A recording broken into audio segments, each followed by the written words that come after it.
This lesson goes with the one about selecting type and objects. We discovered there that sometimes an object can get lost behind another one or get in the way of another one. The Layers feature is one that you'll find in many Adobe applications, and it works pretty much the same in each. Once you start using layers, you'll wonder how you ever manage without them. This example page has some regular text type, and it has a yellow box that we'll call a sidebar. And the yellow box has type and an image in front of it. And then there's this logo off to the side that needs to be centered in the box. It's supposed to be behind the type and the image, but in front of the yellow box. So I'm going to drag it over there and put it pretty much in place. And it's in front of everything, so that is not too good.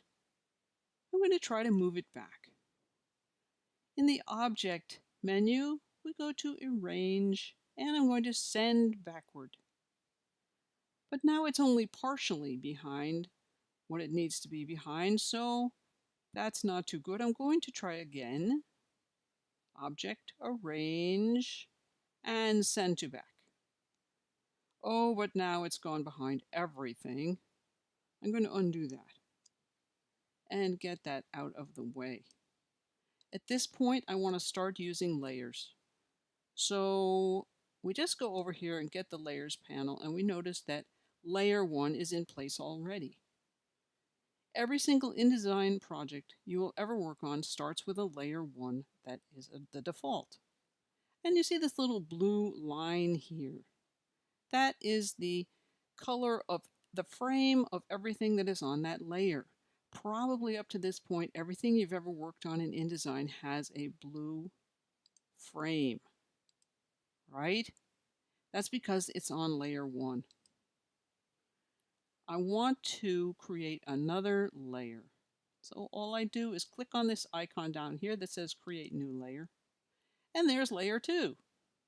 See, it has a red line. That means everything that is on layer 2 is going to have a red frame around it. But I like to name all my layers, so before I go any farther, I'm going to do that. Just double click on the name layer 2 and name it something else. I'm going to name it Sidebar and Logo. Now you see it has red here as the default color for that layer, but there are many other colors to choose from. If everything on this layer was already red, I wouldn't really want those things to have a red frame. So if everything was red, I would change and maybe have a cyan frame or a burgundy frame, something that contrasts with the red. That's a useful thing to know about. Now I'm also going to name the other layer while I'm at it so that they're all named. Now how am I going to get this logo and this yellow box into the sidebar layer? It's very simple. I select them, I grab this little blue box here and drag it to the layer I want them to be in. So now they're in the correct layer, and you can see they have the red frames.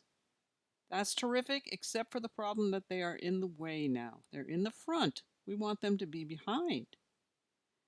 That's also very simple to fix. Simply grab the name of the layer and drag it down.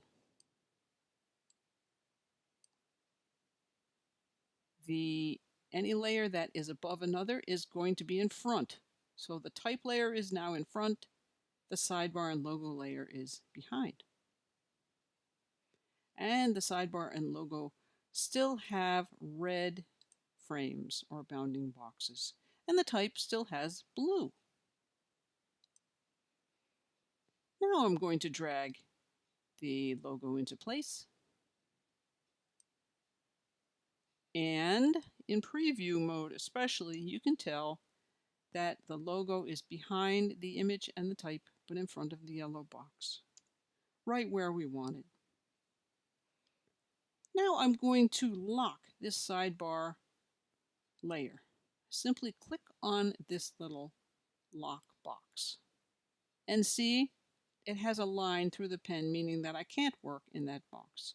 I'm going to highlight the type box so that I can perhaps resize that photo, change the size of the type, drag the text frame around, and get things right just into place without having to worry that this yellow box is going to be in the way or be selected by accident. Now I can switch and lock the type box, work in the sidebar box, and move this logo around or size it or whatever needs to be done. And that is how layers work. They're very, very nifty, so useful. And after you've used layers for a bit, I bet you're going to start looking at other designs of any kind, book covers or whatever, and visualize the layers that the designer used to create them. It'll be very obvious to you once you've started using them. Now, if you haven't watched it yet, perhaps you should also view the lesson on selecting objects and type. Thanks for watching this little lesson about layers.